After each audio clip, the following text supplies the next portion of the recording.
오늘 이 말씀은요, 사방 경계예요. 이스라엘 백성들이 지금 어디에 있다고요? 여러분 잘 기억하셔야 돼요. 이스라엘 백성들이 어디에 있다?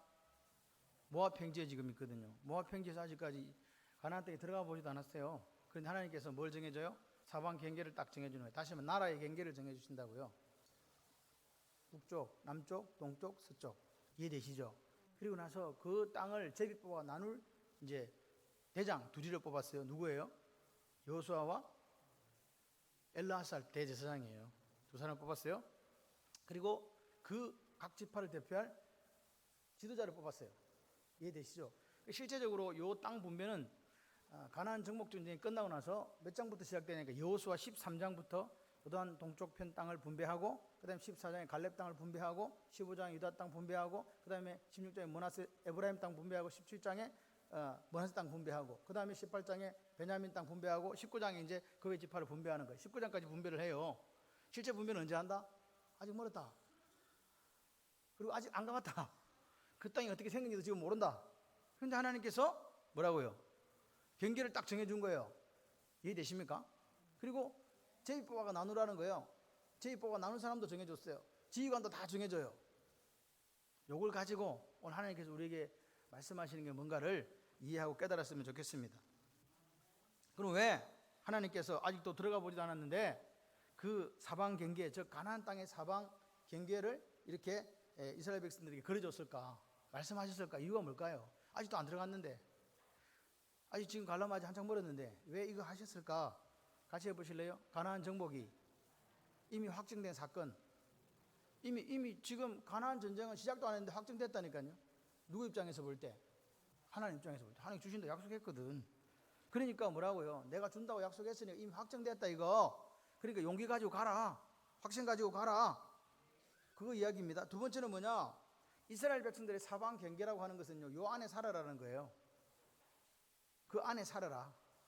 여기 신약 시대로 누구 안에 살아라? 엔 크리스토, 누구 안에서? 예수님 안에 살아라. 그게 구원받는 길이다. 아멘이십니까? 세 번째 뭐냐? 가나안 땅은 너희들의 노력과 너희들의 땀과 눈물로 이루어지는 게 아니다. 누가 줬다? 하나님이 주셨다. 다시 말해서 이 경계를 정해주신 것은 이 땅의 주인이 하나님이고 내가 이 땅을 선물로 너에게 준다는 거예요. 아멘이십니까? 그리고 마지막으로 중요한 게 뭐냐? 이렇게 말씀하신 이유, 아직도 들어가 보지도 않고 알지도 못하는 땅을 준다고 사람까지 정하고 땅 나눠줄 사람, 땅 나눠줄 각 지파의 지휘자까지 정하는 것은 반드시 주시겠다 하나님의 약속이고 다짐이다, 그 말입니다. 아멘이세요? 그러니까 반드시 하나님께서 주시겠다 약속했어요. 반드시 하나님이 주시겠다 약속했어요. 그럼 우리는 어떻게 해야 돼요? 이게 지금 이야기예요. 우리가 어떻게 하느냐? 우리의 반응이 뭐냐고요. 하나님이 이렇게 딱 사방 경계를 딱 정해주시고, 할렐루야, 반드시 준다, 걱정하지 마라, 그 땅도 이렇게 제비뽑아 분배해라, 그렇게 말씀했을 때 우리가 중요한 것은 우리의 태도가 뭐냐는 거예요. 이거 믿고 갈 거냐 말 거냐. 이 하나님 말씀을 믿고 그래 확실하다. 여러분 기억하셔야 돼요. 40년 전에 똑같은 일이 있었답니다. 하나님 저 갖고 우리 그랬다 가라고. 그때 갔어요, 안 갔어요? 안 갔어요. 믿음으로 가지 못했고 확신을 가지 못했고 어떻게 해요? 불신앙으로 하나님을 팔아먹었잖아요. 그게 40년 전 이야기란 말입니다. 그런데 다시 광야 40년 길을 돌면서 순종 훈련을 시키신 하나님이 이 백성에 다시 말씀하시는 거예요. 딱 경계를 정해주면서 가라는 거예요. 누가 선택해야 돼요? 내가 선택해야 돼요. 뭐 가지고? 믿음 가지고. 할렐루야. 오늘 우리에게 지금 믿음이 필요하다는 것을 하나님께서 보여주는 거죠. 이 전쟁은 믿음으로 하는 전쟁이지 네가 하는 전쟁이. 그래서 여리고 성을 함락할 때의 전쟁 모습이 그거예요. 여호수아가 전쟁을 해야 되겠고 여리고 성을 아까 가봤어요. 갔더니 웬 사람이 칼을 딱 들고 서 있네. 칼 들고 나를 보고 서 있으면 저기인지 아닌지 분별해야 되잖아요. 왜? 싸워야 되니까. 우리 편이요, 저쪽 편이요. 난 네 편 아니. 하나님 보내서 왔거든. 난 하나님이 군대 대장이야. 신발 빨리 벗어라. 네가 서 있는 땅은 거룩한 땅이다. 그렇게 해서 여호수아가 순종하는 거예요. 내가 내 생각으로 이거 전투하려고 그랬더만 안 되겠구만. 응? 내 생각 갖고 이 여리고성을 어떻게 공략할 것인가 생각이 안 되겠구만. 자기 생각을 내려놨어요. 자기 뜻을 내려놨어요. 자기 경험을 내려놨어요. 자기 모든 걸 내려놓고 신발을 벗었어요. 그때 전쟁의 성격이 뭐예요? 이 전쟁은 누가 하는 전쟁이다? 하나님이 하시는 전쟁이다. 오늘 우리의 삶에 하나님 이 밤에 여러분 보고 신발 벗으라고 얘기할 때 신발을 벗는 저와 여러분이 되기를 소원합니다. 여러분, 이 세상은요, 우리의 전쟁이 아니고 하나님의 전쟁이에요. 믿음으로 가는 전쟁이라고요. 능력으로 이기는 전쟁이 아닙니다. 우리는 능력으로 이길 수 있는 게 없어요. 공중권세 잡은 자 세상의 권세를 한번 보세요. 얼마나 강한지 벌벌벌 떱니다. 근데 어떻게 이깁니까? 하나님이 하셔야 됩니다. 아멘이시죠? 믿음으로 하는 전쟁. 그 가나안 땅에 들어가서 원주민을 쫓아내고 거기에 거주하라고 지난 시간 사임 3장 52, 56절에 하나님께서 말씀하신 거예요. 쫓아내고 거주해라. 근데 우리보다 힘이 센데? 훨씬 강력한데? 40년보다 훨씬 더 지금 무기도 발달했고 더 군사력이 강력해졌단 말입니다. 그런데 하나님께서 우리는 지금 강력해진 게 없어. 우리는 군사훈련 받은 적이 없거든. 들어가라는 거예요. 그러면서 1절에서 12절까지 사방 경계, 그리고 13절에서 마지막 절까지는 가나안 땅 분배 책임자와 각 지파의 지휘관을 지금 딱 지정하는 거예요. 여러분 이 성경 읽어보세요. 1절에 여호와께서, 그리고 16절에 한번 보세요. 여호와께서, 지금 누가 이야기하는 거예요? 모세가 이야기하는 게 아닙니다. 모세 생각에 지휘관을 누가 뽑아라 이게 아닙니다. 여호와께서 사방 경계는 이렇다고 말씀하시고 너희들이 갈 지경은 이렇다고 이야기하시고, 여호와께서 모세에게 말씀하시되 기업 나눌 자의 이름은 이러하니 엘르아살과 여호수아다. 하나님이 지금 말씀하시는 거라고요. 엘르아살과 여호수아가 내가 나눌 자입니다 했습니까? 하나님이 정해 주셨습니까? 여러분 이 부분에 대해서 여러분 심각하게 좀 고민해야 돼요. 교회의 목사와 교회 중직자들을 여러분이 정했습니까? 하나님께서 정해 주셨습니까? 말은 그렇게 잘도 한다. 예? 여러분 이게 지금 중요한 거예요. 내가 투표해서 뽑았다고 그렇게 생각한다니까요. 내가 투표해서 뽑아도 그 사람을 뽑히게 한 게 누구라고? 아멘이십니까? 그러니까 하나님의 권위에 순종하는 사람은 교회 권위에 순종해요. 하나님의 권위와 하나님의 질서를 무시한 사람은 교회 권위고 무시고 필요 없어. 자기 생각 갖고 한다고. 하나님께서 백성들에게 1절에 보시면 2절에 보시면 그 땅은 너의 기업이 되리니 그랬잖아요. 맞습니까? 하나님이 그들에게 기업으로 이 가나안 땅을 주시겠다고 말씀했습니다. 그러면 보세요. 하나님이 주시겠다 해서 열어보세요. 내 것도 아닌데 준다고 할 수 있어요? 없어요? 내 거 아닌데 준다고 하면 도둑질해가 주는 거지. 근데 하나님께 주신다고 한다는 말씀, 이 땅을 너에게 주겠다 이 말은 그 땅이 누구 거라는 거예요. 아멘이십니까? 하나님 소유권이, 가나안 땅의 소유권이 누구한테 있다는 거예요? 하나님께 있다는 거예요. 그러니까 이 말은 무슨 말이냐? 내가 너희들에게 내 소유권이 있지만 너에게 준다 이 말 자체가 지금 어떤 뉘앙스를 풍깁니까? 이 땅의 사용권은 우리에게 있다는 거예요. 소유권은 누구한테 있고? 하나님께 있고. 그래서 그 땅을 사용할 때 어떻게 사용하라고요? 누구 뜻 따라서? 하나님 뜻을 따랐어요. 하나님이 이야기하시는 거예요. 하나님이 말씀이 너희가 내 말을 듣고 내 언약을 잘 지키면 모든 세계가 내게 속해 있지만 너희들을 내가 보물로 삼아 주겠다고 말씀하셨잖아요. 원칙이 뭐라고요? 언약 백성이 될 때, 말씀 신앙이 될 때 하나님께서 약속을 이루어 가시겠다는 거고, 그 말씀 신앙이 되지 않으면 내가 너에게 준 거 도로 뺏겠다는 거예요. 이스라엘 백성들의 역사를 한번 가만 보세요. 하나님 주셨어. 근데 이스라엘 백성들이 하나님 말씀에 불순종하고 하나님 떠났을 때 어떻게 됐습니까? 북이스라엘이 망했습니다. 남유다가 망했습니다. 시드기야 왕이 아이들을 딱 죽이고 나서 그 보는 앞에 느부갓네살 눈을 뽑아버렸어요. 얼마나 불행인지 아십니까? 내 아들이 죽는 모습을 보면서 내 마지막 본 장면이 내 아들이 칼로 죽는 장면이었어요. 평생을 눈이 안 보이게 사는 거예요. 그렇게 해가지고 쇠사슬에 묶여서 왕이 끌려가는 비참한 그 삶을 살게 된 원인이 뭐냐? 하나님 뜻에 불순종했을 때예요. 그런데 중요한 것은 이게 이스라엘 백성들의 이야기냐? 이것이 오늘 이것이 거울이라면, 이것이 하나님 우리가 주시는 교훈이라면 오늘 우리에게도 동일하게 적용된다는 것을 여러분이 인정하셔야 돼요. 다시 물어볼까요? 여러분이 소유하고 있는 모든 것이 누구 겁니까? 이렇게 물으니까 말을 안 해 이제. 내 건데 갑자기 내 등기가 다 돼 있는데 갑자기 저 인간이 왜 물어보냐고. 누구 거요? 진짜예요? 여러분 우리가 말씀을 들을 때 변화되고 예수님을 닮아간다는 거는요, 말씀에 아멘 했으면요 그렇게 살려고 몸부림치는 거예요. 말씀을 들었는데 그렇게 안 살아 그러면 그 사람은요 위선자예요. 바리새인은 없어. 그런데 그 사람은 형식적인 그리스도인이라고요. 하나님의 뜻을 전혀 이해하지 못하는 거예요. 오늘 우리가 소유하고 있는 게 정말 우리 마음속에 이거 하나님 것인데 이렇게 우리가 인정한다면 내가 소유하고 있는 물질, 내가 소유하고 있는 지식, 명예, 권력, 건강, 자녀 전부 다 누구로부터 왔다? 하나님으로부터 온 거잖아요. 그렇죠? 그러면 우리는 그것을 하나님을 것을 맡아서 관리하는 청직이라는 거, 여기 청직이 정신이 여기서 나오는 거예요. 의식이 나와야 돼요. 그러니까 그것을 이스라엘 백성들이 하나님의 뜻에 따라서 그 땅을 사용하듯이 우리도 우리에게 주신 것을 우리 게 아니고 하나님의 것이고 우리가 잠시 빌려온 것이라면 하나님의 뜻에 맞게 써야 된다. 하나님의 것을 우리 뜻대로 사용하면 된다, 안 된다? 안 된다. 세상 사람들은 그게 하나님의 것이라는 걸 모르기 때문에 자기 뜻대로 자기 마음대로 사용해요. 자기 소유라고 생각을 해요. 그래서 자녀도 죽이고 자살도 하잖아요.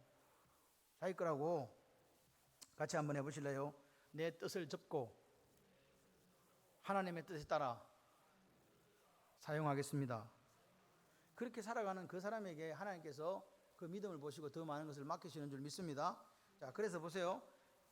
지금 이 기업이 대리니 기업을 주시겠다는 뜻이 그런 것이고, 하나님께서 모세에게 허락하신 가나안의 경계를 이야기합니다. 이게 엄청 지금 복잡하죠? 그죠? 복잡해요, 안 복잡해요? 뭔 말이래? 제가 사전을 찾아봐도 지명이 정확하지가 않아. 주석서를 다 뒤져보니까 동쪽은 지금, 자, 이스라엘 경계를 이래 보시면 동쪽은 지금 무슨 강이 흘러요? 요단강이 흐르잖아요. 요단강을 경계로 해서 거기까지가 자기들 땅이에요. 쉽게 말해서 동편 땅은 있지만 하나님 정해진 땅은 요단강까지라고 보시면 돼요. 동쪽, 서쪽은 그러면 어디요? 바다에 막혀 있죠. 거기 어디요? 그 대해, 지중해. 동쪽과 서쪽은 요단강을 경계로, 서쪽은 대해, 지중해를 경계로 이렇게 돼 있어요. 밑은요? 밑은 뭐 되냐니까 신광야까지라는 거예요. 신광야. 우리가 신광야 어쩌고저쩌고 하잖아요. 거기 신광야. 위쪽은 그럼 어디겠어요? 위.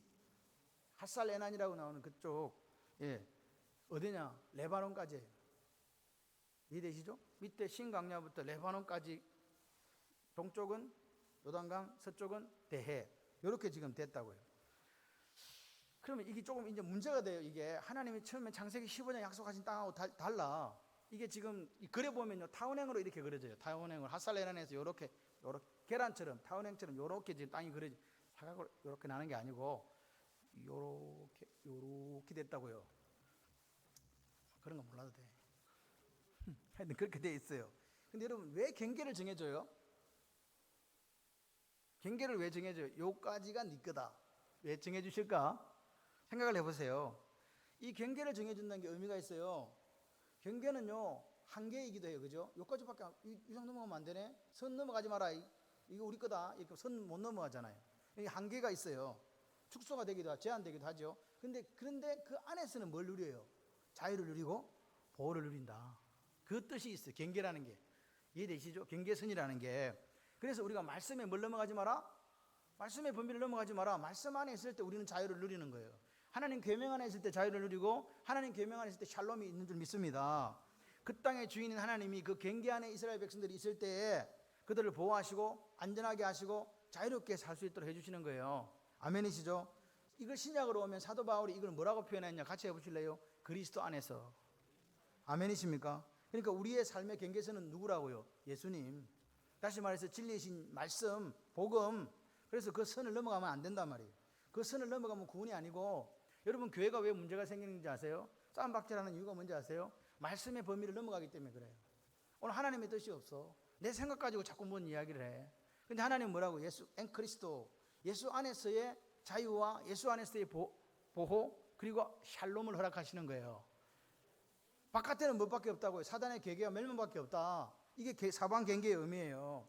계시록 11장 1절 2절에 보게 되면 뭐라고 이야기하냐니까, 또 내게 지팡이 같은 갈대를 주며 말하기를, 일어나서 하나님의 성전과 제단과 그 안에 경배하는 자들을 청량하되 성전 바깥마당은 청량하지 마라 이랬어요. 성전 바깥마당은 청량하지 말고 성전과 제단과 그 안에 경배하는 자들을 청량해라 그 말. 이게 무슨 말입니까? 이게 무슨 말일 것 같아요? 이게 지금 의미가 오죠. 이 방금 말씀드리니까 그러면 성전 안에 것만 구원받고 바깥 거는 구원 못 받는다는 이야기잖아요. 환난 날에, 마지막 날에 주님 오셨을 때에 어떤 사람만 구원받는 사람 된다. 성전 그리스도 안에 있는 사람만 구원의 대상이 된다. 바깥 거는 필요 없다 이 말입니다. 그러니까 우리가 지금 선택해야 되는 게 뭐냐? 삶이 어려워요. 힘들어요. 그렇게 힘들고 어려워도 우리는 선택해야 돼요. 어떻게 살기를? 그리스도 안에 살기를. 이게 우리 선택이 돼야 돼요. 마지막 때는요, 미혹하는 영이요, 여러분을 계속 흔들 거예요. 교회도 흔들고 막. 될 수 있으면요, 목회자들도 흔들고요. 다 흔들어요. 그러나 우리가 선을 넘어가면 안 되는 게 뭐냐? 이 말씀이에요. 그리스도 아니에요. 그걸 우리가 내 마음에 새기고 살아야 돼요. 아멘이시죠? 그런데 이제 조금 전에 제가 말씀드린 경계는 이런 의미가 있는데, 이 경계를 원래 하나님이 주시겠다고 약속한 창세기 15장 18절하고 다르다는 거예요. 18절을 제가 한번 읽어드려 볼게요. 창세기 15장 18절에 그날에 여호와께서 아브라함으로 더불어 언약을 세워 말씀하시되 이르시되 내가 이 땅을 가나안 땅 주시겠다고 말씀하신 그 땅이 범위예요. 애굽 강에서부터 그 큰 유브라데까지 내 자손에게 주리라. 애굽 강에서부터 어디까지? 유프라테스가 어디요? 지금 레바논보다 훨씬 위에, 시리아 위에 지금 어디? 이라크 땅 있는 그쪽에 유프라테스 강, 쉽게 말해서 갈대 우르 쪽까지, 그 밑에까지를 강 밑을 주겠다는 거예요 지금. 그러면 지금 실제적으로 하나님이 그려주신 사방 경계보다는 작아요, 커요? 훨씬 크죠. 레바논보다 훨씬 위에 있어요. 올라가야 되니까. 지금 이해되세요? 그리고 방금 신광야라 그랬는데, 신광야에서 밑으로 내려가갖고 맨 밑에 아카바 만까지 내려가야 애굽의 항구가 나온단 말이에요. 그러니까 지금도 밑에도 작아요, 커요? 작잖아요. 신광야니까 훨씬 더 축소됐잖아요. 신명기 11장 24절에도 너희가 발바닥으로 밟는 건 다 너희 소유가 되리니 너희의 경계는 광야로부터 레바논까지와 유브라테 하수라 하는 하수에서 서해까지라. 그러니까 이게 유프라테스까지 올라가야 된다. 유브라데 강까지 올라가야 원래 하나님 허락하신 땅이 되는 거예요. 그런데 가나안 땅에 들어갈 때 하나님 왜 레바논까지밖에 안 줬냐고 말이에요. 애굽의 바다까지 내려가야 되는데 밑에까지 그것도 안 가. 실제적으로 그 경계가 확장되어 가지고 유브라데까지 이런 것은 솔로몬 왕 때예요. 다윗과 솔로몬 왕 때 그게 이제 올라간다고, 쫙 올라가 퍼져가지고 완전히 옆으로 장악하게 된다고요. 사무엘하 8장 3절에 나와요. 그런데 이제 왜 그럼 지금 이렇게 됐냐? 처음 정복해서 가나안 땅에 들어갈 때는 그렇게 넓은 땅이 안 필요하다 이 말이에요. 지금 상황에서. 지금 제 말을 잘 이해하셔야 돼요. 여러 가지 당시 여건으로 봐서 그 경계는 그 안에 포함된 땅만 가지고도 살아갈 수 있고 현실적으로 가장 바람직한 땅이었다 그 말입니다. 그래서 신명기 7장 22절 이렇게 하는 거예요. 내 하나님 여호와께서 이 민족들을 내 앞에서 점점 쫓아내시리니 그들을 급히 멸하지 말라. 두렵건대 덜짐승이 번성해서 너를 해할까 하노라. 다시 말해서 줘도 못 먹는다 이 말이에요. 땅 줘놔도 관리도 안 된다는 거예요. 그러니까 그냥 내비두라는 거죠 일단. 그래가지고 너희들이 그 땅을 관리할 수 있을 때 하나님께서 그만큼 주시겠다. 그래서 솔로몬 왕한테 그만큼 주신 거예요. 이해가 되시면 아멘. 다시 말해서 하나님은 그 당시에 지금 40년 광야길을 걸어서 가나안 땅에 들어갔을 때 당시에 감당할 수 있을 만큼만 차지하고 누리게 하셨다. 그죠? 그렇습니다. 요걸 오늘날로 끌고 오면 무슨 말일까? 하나님은 당신의 백성들에게 복을 주실 때 무조건 많은 것을 준다, 주시지 않는다. 않는다. 우리의 처지와 행편에 맞게 베풀어 주신다고요. 감당도 못하는 걸 주실 수가 없어. 저도 감당을 못하니까. 다시 말해서 오늘 사도 바울이 이렇게 이야기해요. 뭐라고? 자족의 은혜 있지 않습니까? 자족의 은혜. 사도 바울이 하나님 앞에서 이야기한 게 있어요. 뭐냐? 내가 궁핍함으로 말하는 것이 아니라 어떠한 행편에 있든지 내가 자족하기를 배웠다. 오늘 우리가 하나님께 주신 것에서 감사하고 우리가 자족하면, 지족하면, 아멘이십니까? 그러면 좀 더 우리가 그것을 주신 것을 관리할 수 있도록 성숙해지면 하나님께서 지경을 조금씩 넓혀주시는 거예요. 더 많은 분깃을 주실 줄 믿습니다. 그러니까 오늘 우리가 이 밤에 할 수 있는 게 뭐냐? 같이 해보실래요? 감사. 내가 받은 것의 복에 대해서 감사할 때 감사하고 그것을 누리면서 그것을 더 잘 관리할 수 있도록 오늘 하나님 앞에 제대로 서 있을 때 하나님께 더 많은 걸 허락하신다는 거예요.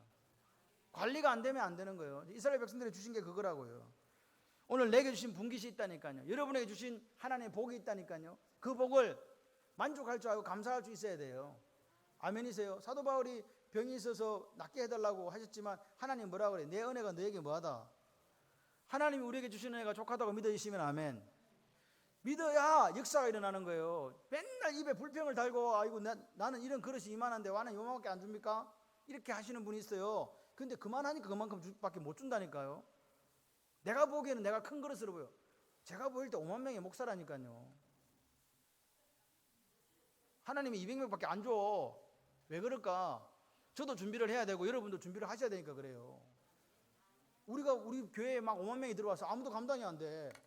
200명도 감당을 못 해갖고 막 죽을 쓰고 있는데 5만 명이 오면요, 교회가 그냥 그날부로 문 닫아. 그래서 하나님께서 우리가 더 준비하고 더 하나님 앞에 무릎 꿇고 더 기도하고 전도하고 말씀 보고 그렇게 변해가면 역사하실 줄 믿습니다. 그러니까 내게 주신 분깃에 만족하고 감사할 줄 아는 그 믿음이 오늘 우리에게 있으라고 지금 말씀하시는 거예요. 요만큼밖에 왜 안 줬냐고 물어봐야 되잖아요. 원래는 이만큼 주기로 했는데 이만큼밖에 안 줘. 왜 그러냐고. 우리에게 딱 맞다니까요. 같이 해보실래요? 안성맞춤이다. 오늘 내게 주신 복이 안성맞춤. 내게 주신 신랑이 안성맞춤이요. 내게 주신 아내가 안성맞춤이고 내게 준 딸이 안성맞춤이고 신문팔이다. 이건 경상도 사투리야. 신발이 딱 맞다 그 말입니다. 그리고 난 뒤에 하나님께서 이스라엘 백성들에게 정복하라고 허락하신 땅을 뭐 해가 뽑아주라 그랬어요? 제비를 뽑아서 주라 그래요. 제비를 보십시오. 13절 읽어볼까요? 시작. 모세가 이스라엘 자손에게 명령하여 이르되 이는 너희가 제비 뽑아 받을 땅이라. 뭐 뽑아가지고? 그래서 성경에서 로또가 나오죠. 이게 로또 한다. 로또. 제비가 로또거든요. 로또. 그러니까 그래가지고 이거 보고 로또 사러 가는 사람이 있어. 이것 보고 로또 사러 가지는 마세요. 이 로또라는 뜻은 아닙니다. 그러니까 보세요. 자, 제비를 뽑는다는 게 지금 사람들은요, 들어보세요. 사람들은 어떤 땅에 가고 싶어요? 여러분은 땅 받으려면 어디 가고 싶어? 산꼭대기 쫙 꼭대기 가고 싶어? 이렇게 막 힘의 평야 같은데 이렇게 가고 싶어?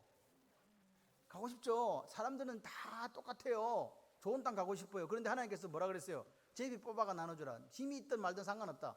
순서를 정해하고 그냥 제비 뽑아가 나눠주라. 제비 뽑은 대로 가라. 이해되십니까? 다시 말해서 가나안 땅에 9개 반의 지파가 거주하는 데 있어서 전적으로 누가 결정한다? 아멘이세요? 하나님이 결정한다는 거예요. 이 제비 뽑기가 그거거든요. 제비 뽑는다는 것 자체가 하나님의 계획과 섭리 속에 그 지파가 거기에 거주할 땅을 주신다는 거예요. 그러니까 보세요. 어느 곳에 거주하든지 아무 상관없어. 산골짜기에 가든지 평야에 가든지 어디로 가든지 상관없어. 중요한 거는 뭐예요? 하나님 주시면 그 땅을 어떻게 하자고?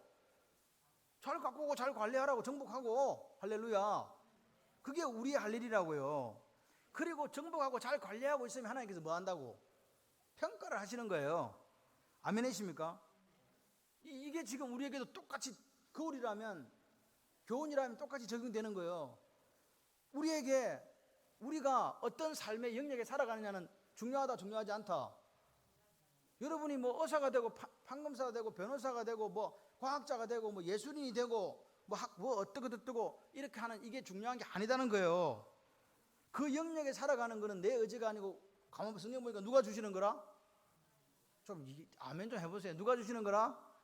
하나님이요. 그러니까 어떤 영역에 살아가느냐는 이스라엘 백성들이 어느 곳에 사느냐가 중요하지 않듯이 우리가 어떤 분야에서 일하는가는 중요한 거 아니에요. 그리고 하나님은 그것 갖고 그 사람을 평가하지도 않는다고요. 같이 한번 해보세요. 귀하지 않는 삶의 자리는 하나도 없습니다. 아멘이세요? 다 귀하다는 거예요. 안 귀한 게 없다. 꽃도 함부로 꺾지 마라. 빡각시 나방벌레가 또 나왔다. 이파리도 하나도 없는데 미치겠다 진짜. 입이 있어야 먹을 건데 이만한 게 한 마리 또 나와 있더라고요. 쟤는 왜 나왔는지 몰라요. 추워 죽겠는데. 하나님께서 각 사람에게 주어진 삶의 분야는요, 영역은요, 똑같이 소중하고 귀하다. 문제는 내가 내게 주신 이 삶의 자리에서 얼마나 최선을 다했는가가 더 중요한 거예요. 최선을 다하는 인생. 오늘 하나님께 내게 주신 삶의 분야, 삶의 영역에서 최선을 다하고 소중히 여기고 사랑하고 감사하고 행복하게 사시는 여러분이 되시기를 바랍니다. 그럼 하나님 앞에서는 날 하나님께서 뭐라고요? 네가 뭘 해도 상관없이 거기에 충성했느냐를 보시고 칭찬하실 거라 이 말입니다. 할렐루야. 영광의 멜류관은요, 어떤 직업을 가졌다고 우리에게 주시는 게 아니에요. 목사했다고 너 목사했으니까 큰 거 받아라. 너 집사했으니까 이런 거 없습니다. 내 자리에서, 교회에서 어떤 직분도 중요한 게 아니에요. 내 자리에서 하나님 앞에 충성하고 헌신할 때 하나님의 칭찬과 상급이 있을 줄 믿습니다. 자, 13, 15절에 보게 되면 로벤 지파와 갓 지파와 므낫세 반 지파는 요단 동편을 분배받았다. 그래서 여호수아 13장에 요동 땅 분배를 하는 거예요. 분배받아 또 분배하는 거라고요. 근데 보십시오.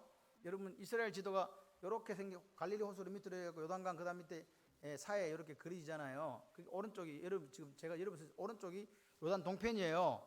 그래서 로벤 지파가 어디를 받았느냐? 로벤 지파는 사해 염해 동쪽을 받았어요. 그리고 그 위에 올라 갈릴리 말고 요단강 동편은 어느 지파 받으니까 갓 지파가 받았어요. 그리고 바산왕 옥을 격파했다 그랬잖아요. 바산이 지금 골란 고원이 있는 쪽이거든요. 그래서 어디예요? 갈릴리 동편 땅은 무슨 지파가 받냐면 므낫세 반 지파가 받은 거예요. 로벤, 갓, 므낫세 반 지파 밑에서 쫙 올라가면서 받았다 이 말입니다. 요단 동편이 좋은데 쫙 자기 다 받았어. 서편은 나머지 이제 9개 반. 므낫세 반 지파가 그러니까 므낫세 지파도 있고 므낫세 반 지파도 있습니까? 그러지 마세요 제발 좀. 반은 반쪽짜리 할 때 반짜입니다.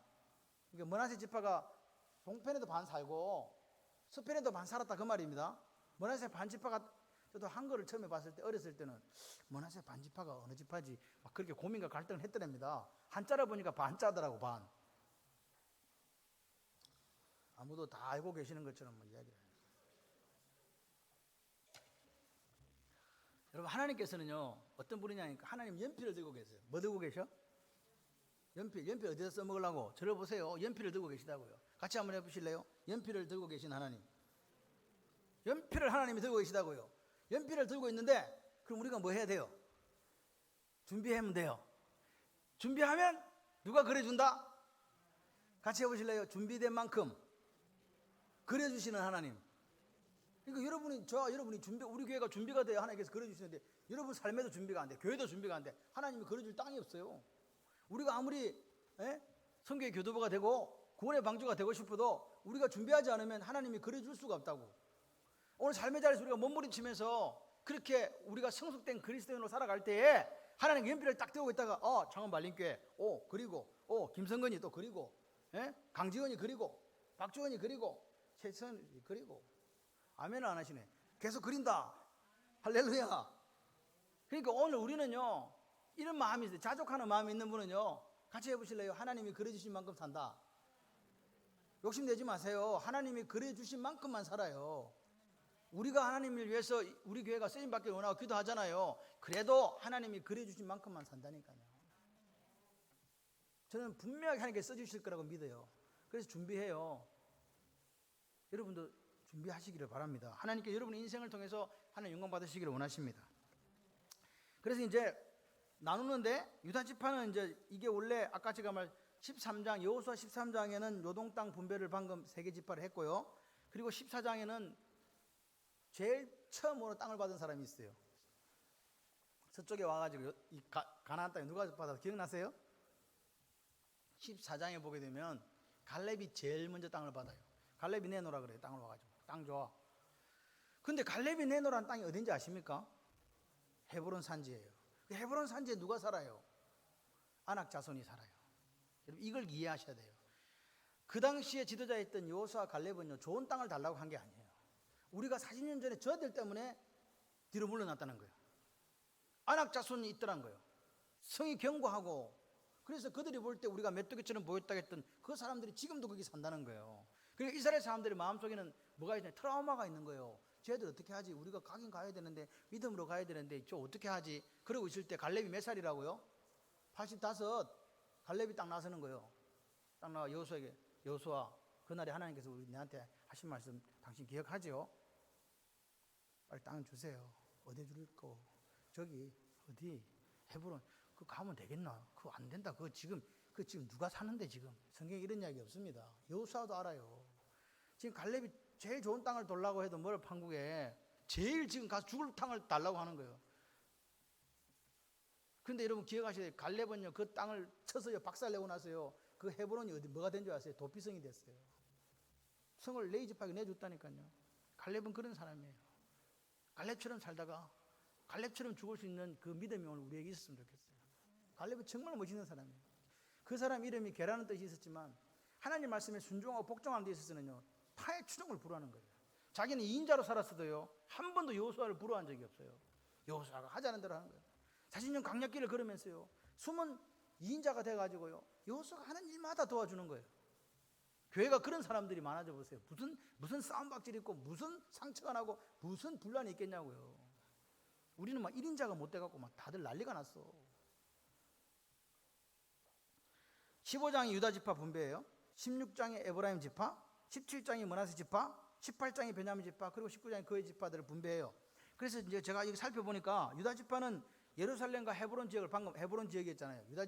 유다 지파의 대장이 누구니? 갈렙이니까 지금 헤브론 지역을 받게 돼요. 시몬 지파는 가사, 지금 가사 아시죠? 가사 어딘지 아시죠? 이스라엘 가사 지구 있잖아요. 가자 지구. 그리고 베냐민 지파는 여리고, 그리고 단 지파는 베냐민 서편, 베냐민 서편에 있는 해변 지역을 받았어요. 베냐민 지파 여리고 지역에 있는 옆에 있는 해변 지역을 받고, 에브라임 지파는 므낫세 남쪽, 서불론은 갈릴리 서남쪽, 이사갈 지파는 머기또하고 아마겟돈 지역, 아셀 지파는 북부 갈릴리, 그리고 납달리 지파는 북부 갈릴리 중에서도 산악 지역, 므낫세 반 지파는 사론 평야. 사론 평야는 이쪽 평야가 갈릴리 블레셋 평야, 그다음 이래 왼 위쪽에 있는 샤론 평야가 있거든요. 거기 받았다는 거예요. 뭐 이거 받았는가 별로 중요한 거 아니에요. 저도 이 기억을 다 못해요. 봐야 알아. 근데 분배할 자를 하나님께 세워주시다는 거예요. 누구? 제사장 엘르아살과 여호수아를 세워요. 여러분 엘르아살이 누구 아들이에요? 아론의 아들이에요. 아론의 첫 아들이 누구예요? 죽었다 이렇게만 알고 계시죠? 걔 죽었다. 아론의 첫째 아들이 나답과 아비후자, 둘째가 나답과 아비후가 제단 불을 번제단에서 갖고 가서 향을 피워야 되는데 술이 취해가지고 막 아무 때나 불 갖고 와서 피우다가 살았어요. 죽었어요. 그러고 나서 셋째 아들이 엘르아살이고 그 넷째 아들이 이다말이거든요. 셋째 아들 이다말도 제사장인데 셋째 아들은 엘르아살이 아론의 다음을 이어서 호르산에 올라가서 아버지 옷을 모세와 같이 올라갔어요. 빨리 죽어라. 아론이 멀쩡한 거야. 아론이 죽을 때가 안 됐어. 123살인데 빨리 죽어. 그랬거든요. 그러니까 어떻게 해야 하니까 하나님께서 지금 불러간다 아이가. 그래가지고 옷을 딱 벗기니까 아론이 죽었어요. 그래 그 옷을 벗겨갖고 누구한테 입혔어? 엘르아살한테 입혀준 거예요. 그러니까 엘르아살은 누가 세웠어요? 하나님이 세우신 거예요. 모세가 죽었어요. 모세가 죽기 전에 하나님께서 여호수아가 영이 충만하니까 걔를 지도자로 세우라 했잖아요. 그래서 누가 세웠어요? 하나님이 세웠어요. 땅 분배할 사람이 누구를 세웠어요? 하나님이 세운 여호수아와 엘르아살을 지명한 거예요. 누가 지명했어요? 모세가 지명한 거 아니에요. 누가? 하나님이. 그래야 땅을 분배했어요. 그랬더니 이스라엘 족속들이 반란을 일으키고 막 불평하고 원망했어요. 주면 주는 대로 받았어요. 주면 주는 대로 받았어요. 여기서 한 번도 불평이나 원망이 없었어요. 산악지대를 줘도 뭐 평야지대를 줘도 아무거나 줘도 아멘 갔다니까요. 이게 오늘 이스라엘 지파가 우리에게 보여주는 사건이에요. 하나님이 그들에게 정권을 임했을 때에 이스라엘 백성들 그걸 아멘으로 받았다는 거예요. 그리고 분배할 때 절대로 저 사람들이 어떤 여러분 딥나세라라는 그 에브라임 산골짜기 가서 마지막으로 땅을 받았던 사람이 누군지 아세요? 여호수아예요. 산지 평지 산지요. 아무도 안 가는 산지. 지명도 없는 산지 뒤에 나오지도 않아. 딥나세라 나오지도 않습니다. 거기 가서 살았다니까. 누가? 여호수아가. 그게 지도자들의 모습이라고요. 남들이 아무도 안 가고 싶은데 갔다니까요. 하나님이 원하시는 거, 하나님이 기뻐하시는 거 일 다 해놓고 처리 딱 해놓고 나는 간다. 갔다고. 얼마나 멋있어요. 백성들이 그런 여호수아와 엘르아살에 대해서 사랑하고 존경했어요. 땅을 나눌 때 아무도 불평하지 않았다고요. 아름다워요? 아름답지 않아요? 이게 교회의 모습이 돼야 돼요. 교회는 당회가 있어요. 교회는 중직자들이 있어요. 맞죠? 이 우리 몸인 교회 안에서 여러분 우리가 직무를 감당할 때 가장 올바른 질서가 뭐냐? 질서의 하나님은요 우리에게 직분을 줘요. 그런데 그 직분과 직무를 누가 맡깁니까? 당회가 맡기잖아요. 목사가 맡기잖아요. 장로님들과 의논해갖고. 그럴 때 어떻게 하라고? 아멘으로 받아라 이 말입니다.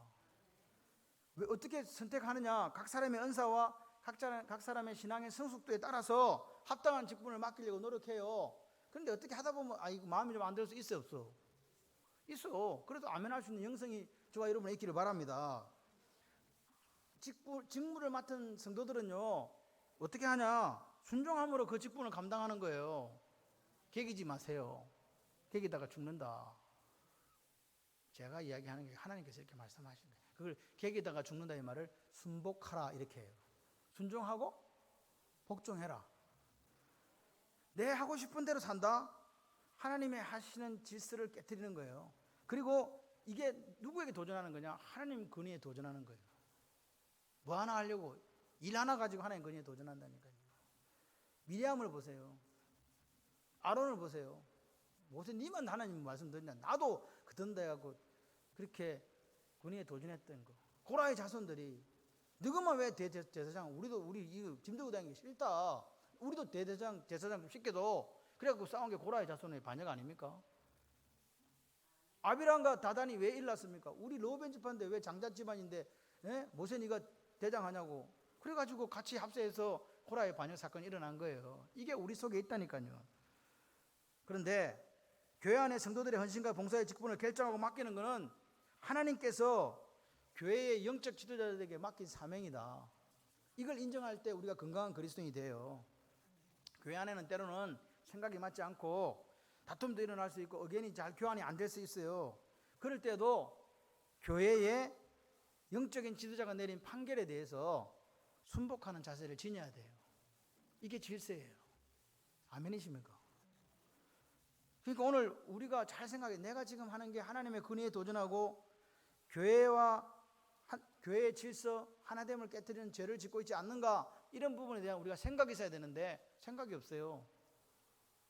내 속에는 옳은 대로 살면서도 그것이 죄인지를 모르고 살아갈 때가 너무 많다는 말입니다. 그렇게 살면은 결국은 어떻게 되느냐? 내가 죽어요. 교회가 죽는 게 아닙니다. 내가 죽습니다. 오늘 교회 지도자의 역할과 권위는요, 엘르아살과 여호수아에게 주셨던 것처럼 하나님으로부터 나온 것이라는 인정이 우리에게 있어야 돼요. 이게 영적으로 질서가 세워지는 길입니다. 그리고 교회의 모든 일들은 교회의 영적 지도자들이 오늘 어떻게 하는 거예요? 교회를 세워가기 위해서 명령하는 거예요. 자리 사역을 위해서 명령하는 게 아니라고요. 그랬을 때 우리는 어떻게 해야 되느냐? 순복함으로 교회의 평안을 지켜가는 저와 여러분이 되시기를 소원합니다. 그렇게 우리가 영적인 성숙을 이루어갈 때 하나님께서 우리에게 복을 허락하신다. 여러분, 오늘 우리가 복받지 못하는 게 내가 하나님 앞에 제대로 서 있지 못해서 복의 통로가 막히고 있다고, 여러분 혹시 그렇게 느껴보신 적이 없습니까? 여러분 보십시오. 너희를 인도하는 자들에게 순종하고 복종하라. 이게 성경 말씀 히브리서 13장 17절입니다. 그들은 너희 영혼을 위하여 경성하기를 자신들이 청산할 자인 같이 하느니라. 그들로 하여금 즐거움으로 이것을 하게 하고 근심으로 하게 하지 말라. 그렇지 않으면 너에게 유익이 없느니라. 여러분, 교회 지도자에 대한 이야기예요. 목사에 대한 이야기라고요. 저는 가끔씩 이런 생각을 해요. 교인들이 저를 사랑해요. 사랑해요. 그런데 여러분, 선교사님들이 오면 목사를 사랑하지 않더라고요. 선교사를 더 사랑해요. 솔직히 한번 이야기해 봐봐. 마음에 손을 얹고 나는 목사를 사랑하나 선교사를 사랑하나. 선교사는 억수로 고생한다고 생각을 해요. 그래서 목사는 고생한다고 생각을 안 해요. 어떻게 생각하세요? 예?